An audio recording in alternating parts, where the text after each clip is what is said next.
You're watching the 5 Minute Bark Podcast on YouTube. If you like this episode, you just may like many more. Subscribe today by clicking the red subscribe button in the top right-hand corner.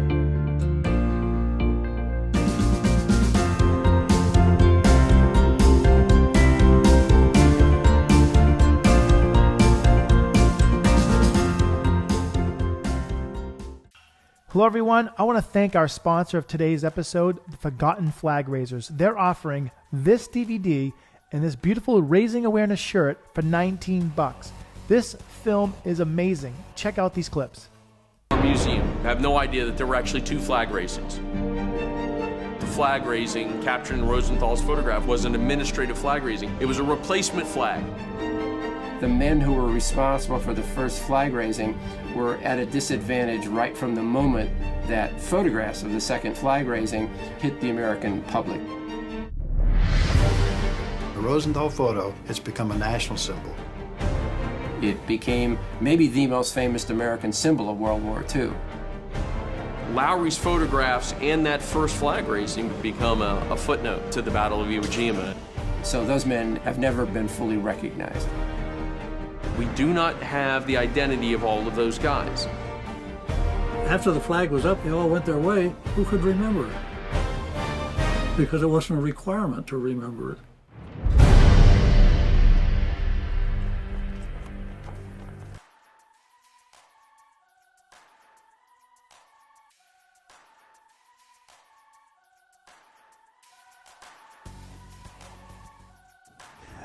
And today, we've got Chris Ripka on the 5 Minute Bark today. I'm excited because we're going to get a little crazy. Yes, we're going to get outside our comfort zones here today. This is one of my favorite podcasters ever. That's right, and I'm not lying. Chris Ripka. He's on my show. You know, we haven't had him on the show yet. I've been on his show, and I think we were just kind of talking earlier before the show that I'm glad we waited because you know what?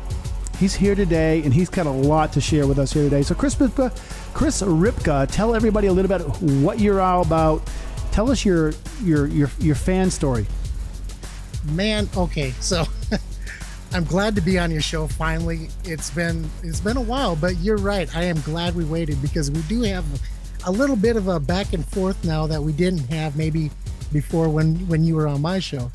So a little bit about me is I grew up in the Midwest. I've, from Minnesota originally, moved all around, joined the military, moved around even more. And then I settled in South Dakota, where there isn't a whole lot going on ever. And I decided to do a podcast because that was the most entertaining thing I could come up with at that time. So you're way out there in the middle of sticks, and rumor has it that they use, the local animals to spin the energy, to create the energy to have the Wi-Fi and have the internet you have out there. Is that story true? Well, we used to use cows, and then we switched to horses because we thought they'd be a little bit more efficient, but we eventually went back to cattle because they're just a little bit more sturdy. But, it's pretty close. Right.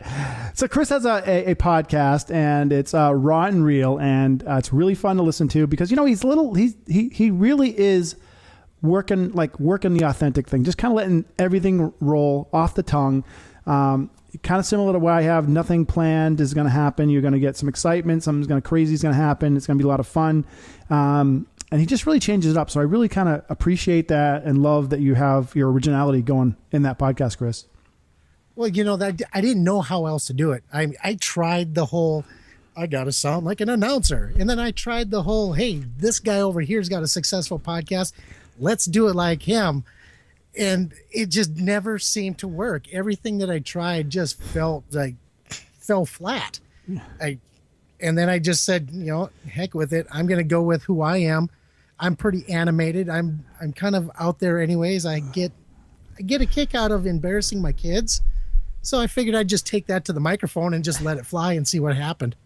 It's funny. I mean, it's funny we're talking about this right now because I literally just got done yelling at a client for 3 hours about he's going out and looking at everybody else's websites, looking at how everybody else is doing it. And I was like, listen, let me put you on with a couple other coaches. Let them talk. You talk to them. And the bottom line is you just end up going right back to you. right back to who you are and what you're doing. And let this be a lesson for a lot of you out there that are listening. Is like, you'd really want to be professional this and professional that. And I get it all. But when you start doing things the way you are and the way you're supposed to do them, somehow everything's just a whole lot easier. And I'm telling you, I've seen the difference between Chris and his old podcast and his new one. And it's just way more dynamic, way more interesting to listen to. Sure, both of us are, we lack that college degree crispness, but we have fun doing what we're doing, and that's really important, and that's what draws people to us. So I really appreciate you kind of going back to your own thing, because like I said, I enjoy listening to you the way you are now. You definitely, I can just see it on the screen right now. Yes, you're tired after a long day of work, but you're excited. Well, this microphone is like my key to the world, and I have this saying where, raw and real is no polish, no bull. And that's really kind of how I do things, because there is no polish. I mean, there is no way you can polish this turd enough to make it sound like a radio show. It's just not possible. But at the same time, we're going to tell it like it is. And when I bring a guest on and they break down and they just let their true, authentic self out, it's like gold. Everybody that talks about the show or emails me, sends me instant messages, every one of them says the same thing. I can't believe you got that out of him. That's the biggest thing that I get. And a lot of that comes with me being authentic in myself and them just feeling comfortable enough to talk to me about those things. And they forget that the microphone is even in front of them. They forget it. We're recording, and they just let it out. All right.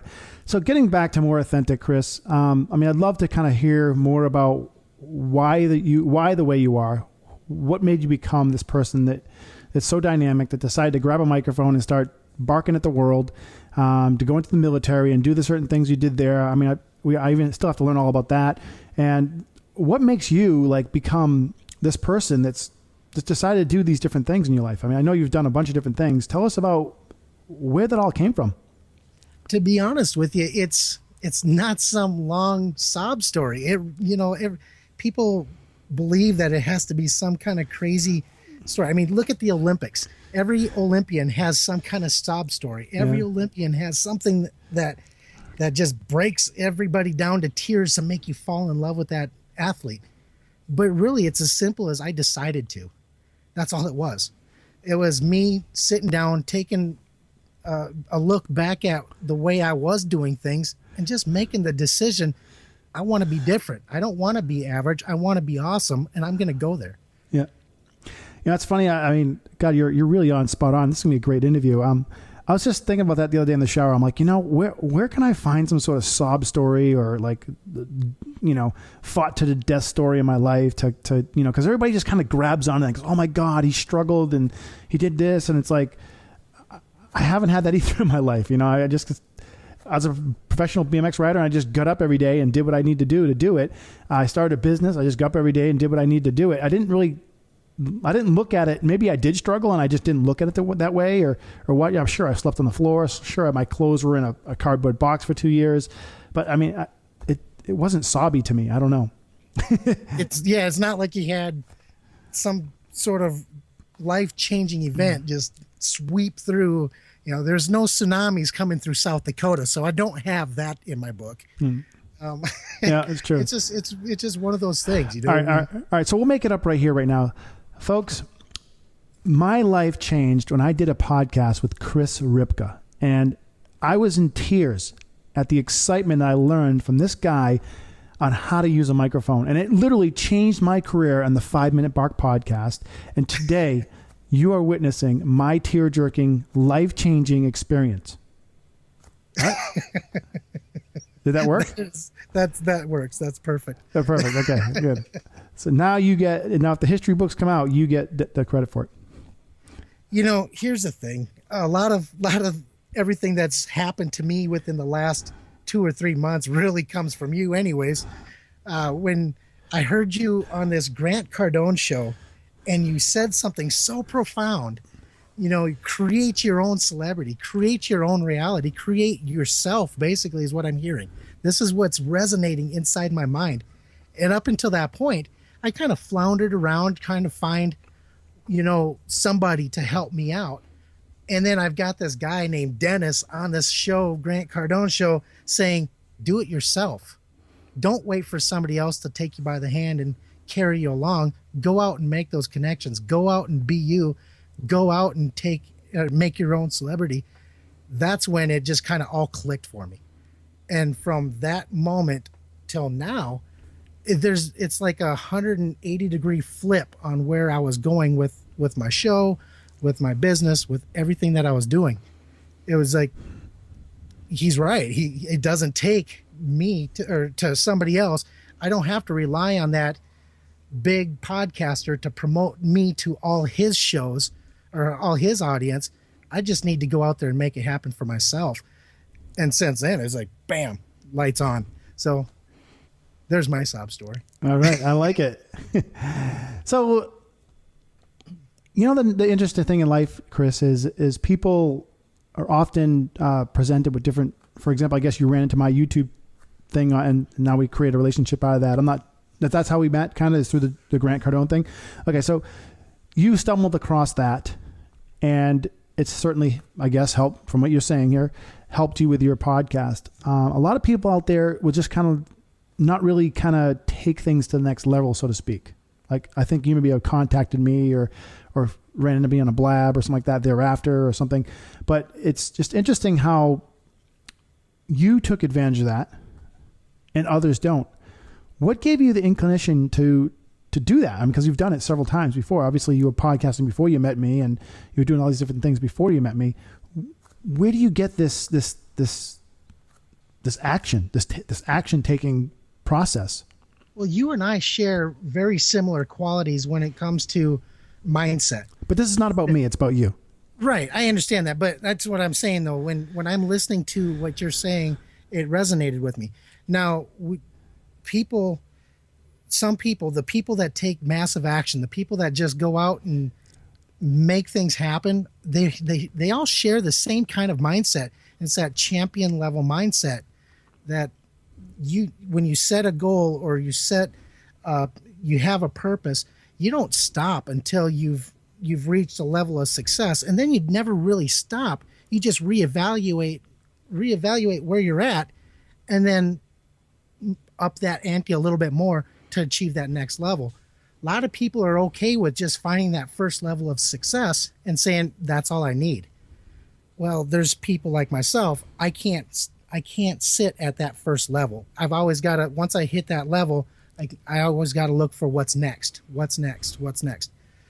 And growing up the way I did with sports in my life, with wrestling, baseball, football, whatever sport it was that I was doing, I always had to be better than the next person or that person across from me.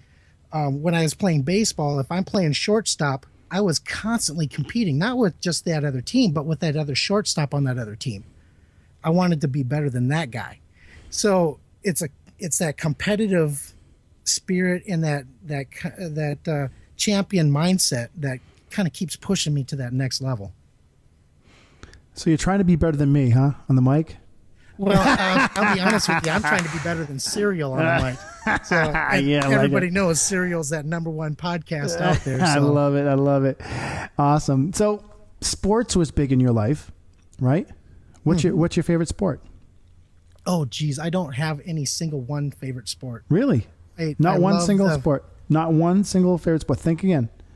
No, I really don't, because, I mean, other than you and BMXing, no, I'm just saying every sport has a level of athleticism that is unmatched in other sports. So when you can break down athletes at that base level and you can see what's special in each of those levels who reach that pro level, it's not hard to really enjoy each sport for what that offers. Okay, so you talked about champion before, right? Champion. Mm-hmm. And what other parts of your life have you been champion in? Well, I'm a champion now just with my family. I've got a wonderful wife and 2 amazing children. I don't exactly, it's not like having a trophy on the wall makes you a champion. It's that feeling, that mindset that when you go out, you feel that pride in everything that you're doing. And it's not a bad pride. You can be proud of who you are and what you've accomplished, but at the same time, you have to keep that humility within you to understand that those people that are around you, those people who have been there to either push you to be better, or those people that have guided you or mentored you, all these people are in your life kind of create this bubble around you, and you have to take those little bits and pieces out of each of those people to create that championship or that champion mindset or that. And for me, everything that I do every single day, as long as I can go to bed at night and feel like I didn't do anything to disappoint the people around me, I feel like a champion. I love that, Chris. I really do. Chris, I just recently finished a interview with a veteran, and it really, I'll be honest, I didn't know too much about what goes on in the military and so on and so forth. I have a lot of friends that have gone in, and I'm learning more. And this interview really told me a lot about people, and kind of like you were talking about being a champion there and not letting the people down around you. One of the biggest takeaways I did have in this interview is that people go in the military and they learn teamwork. They learn accountability. They learn mission accomplished. They learn all these different, I don't know what's the word I want to use here. They learn all these different traits that now when you come into the real world, essentially just don't work that well anymore. I mean, they do work well and you'll get great success from them, but on a day-to-day basis, people aren't sitting there going, hey man, we're getting in this Humvee and we're going out and we may not come back today.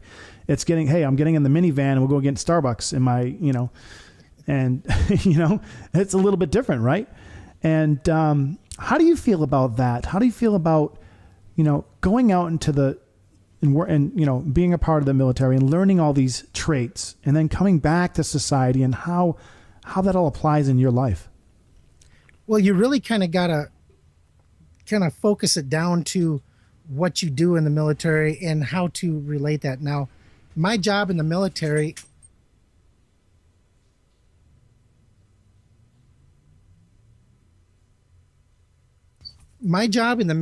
was infantry.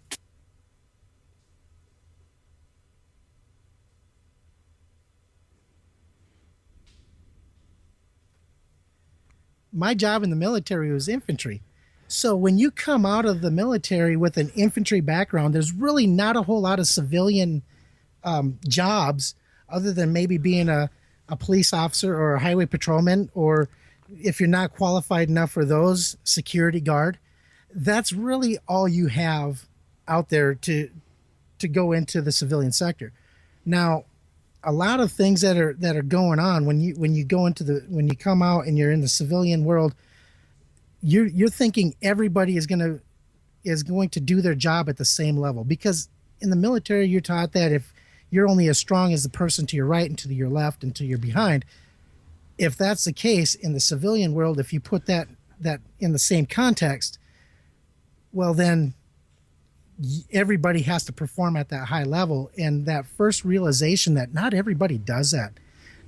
There's some people that are just going to be there for a paycheck. There's some people that are taking advantage of the company internet. There's some people taking advantage of the company coffee. Whatever the case is, there's not the same motivation to do the job that you have when you're in the military. So trying to wrap your head around those type of concepts and that way of doing business, it's really, really hard to kind of pick up right away.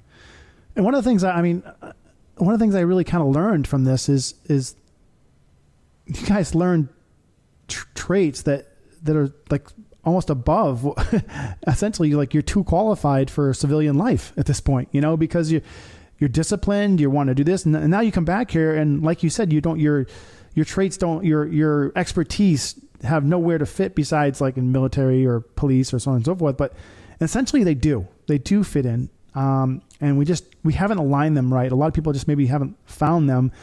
And it's probably in helping companies understand these mentality and how valuable it is that works. You know, if you went to your current job or anything like that and said, listen, this is how we were successful, and we were successful every time, is because we all worked together. We didn't steal the lunch, you know, we didn't steal the coffee, we didn't steal this, because you stealing from there is just going to hurt my paycheck later on and hurt your paycheck later on. And you know, fine, you're comfortable now, but in six years from now, when the company just gets tired of us taking from them, you know, we're all going to be out of a job, and that's going to cost you thousands, not $1.95 for a coffee. You know, the thing about private sector companies, it's not that they don't support the military. It's not that they don't want military members to come in and work in positions in their company that's going to help their company. They do. And it's not that they really, most of them really kind of know how. They want that leadership, those leadership skills that they learned. You know, just a regular E5 sergeant coming out of the Army has the same leadership training or more as a mid-level manager, which is really kind of hard to understand when you figure a lot of those E5 sergeants coming out of the military with only 4 years of active duty service, they may not have any college whatsoever yet, but they've got all the requirements of a mid-level manager or supervisor that you'd want in your company. So there's kind of like this shift going on where they're hiring these people and they're putting them into these roles. Now they're giving these other mid-level managers that go ahead and train that guy how to do that. Let's do some on-the-job training. He's got the leadership skills. He just needs to know how we do the job here. Well, because the military way of leading and the civilian way of leading often kind of conflict, that's where the problem comes. Right. And because you have to treat them like civilians, not infantry. I get that, and that's definitely, you know, and people don't probably want to be treated that way in the civilian world for sure. I get that. It's just an interesting subject, and it's, you know, I'm really trying to pick my brain with it and pick other people's brain with it and see if I can help in some sort of way to kind of help that mesh between the two. I mean, obviously I didn't serve, so I don't know what you were experienced and I'm learning about that, and I respect you for that. And there's, you know, a lot that goes with that. If you've served in the front lines, your life is at risk every single day. I mean, I don't know if that was part of your tours or not, but I know some that I have spoken to, it is part of it. They didn't know if they were coming back. So it's an interesting subject. You know, when I first got out of the Army, my first thing was, after my job, my very first job, I came out and I was an underwater construction worker. I was a diver. And I kind of rose up through those ranks real quick, and I became a dive team leader. And the one thing that kept coming back at me, anytime I would say, hey, we got to do it this way. This is how it's got to be done. First thing that would come out of their mouth is, well, this ain't the Army anymore. And that kind of created this little snap in my mind. And the first thing that I did after I left that job is I started creating a course where I could take that training from the military and civilianize it, if you will. And I started going into companies down in Fort Worth, Texas, and I would talk to these companies. And I say, okay, you've got your upper management. That's fine. Where you're failing is in your lower and middle management. And this is where my program fits in. And I started doing a little bit of work, doing that kind of stuff, helping them understand where that mid-level management really needs to step up, because they are the backbone of those companies. Right. And it worked really well for big companies. But when you started trying to promote that down into the smaller companies, they didn't see the value in it. Like, well, you know, our turnover rate is like 32%. We don't want to spend the money to train some guy that's just going to leave and go to this next company here in 6 to 8 months. Yeah. So but that was kind of where I saw that first aha moment, when I came out of the military, and how I could utilize the training I had and trying it into the civilian world. Maybe I just came out too early. I don't know. But it seems like a lot of that stuff is being done now, where it seems to be pretty successful. Right. So military, moving on to podcasting. Where do you go from here? What is your goal for the next 2 years with the podcast? What do you think you're going to do with it? As many people to listen to me spew my BS as I can. I like my show Raw and Real. It's a lot of fun because we get to get on there and no holds barred. The FCC isn't beating on my door telling me you can't say that. I don't have any censors, but at the same time, I've actually started another project called the Podcasters Guild Podcast. And anybody who's ever seen the show Inside the Actor's Studio with James Lipton, the premise behind the show is I'm going to have podcasters come on and we're going to talk about them. We're going to introduce the entire world to the podcaster themselves and treat them like the celebrity that they really are, because all the people out there that say content is king, they are wrong. They couldn't be more wrong if you had the big check mark on the paper saying F. The content creator is the king. Where that content is first dreamed up and imagined and them putting it out there, the content creator is king. And that's what I really want to focus on with this new project and showing the world that these creators are amazing people. Awesome. That's awesome. I like that idea. That's really good. When do you think you're going to be starting to launch on that? Well, I actually launched my premiere episode yesterday. Oh, really? Okay. My very first guest was Ray Ortega, an amazing podcaster, one of the what I consider the godfathers. Yeah. Even though he's only been doing it for since 2007, he's come a little bit later than some of the others, but at the same time, he kind of rose through the ranks real fast. Yeah, isn't that crazy? Podcasting been around for quite some time now. Yeah, I remember when it was still called audio blogging. Yeah. That's, 2004, 2003. So. Yeah. It's been around for a while. The first iPods, I believe, had the podcast app on it, right? No? Actually, first podcasts were come through blogging sites. They were just put out as an audio blog, and then when iPod, or let me back that up, when Apple released 4.1 for their iPod, iTunes 4.1, that's when they added the podcast app. And as soon as they did that, podcasting exploded. It was like an overnight. Guys were all of a sudden going just crazy. They didn't know what to do. And at that time, there's less than 100 podcasters.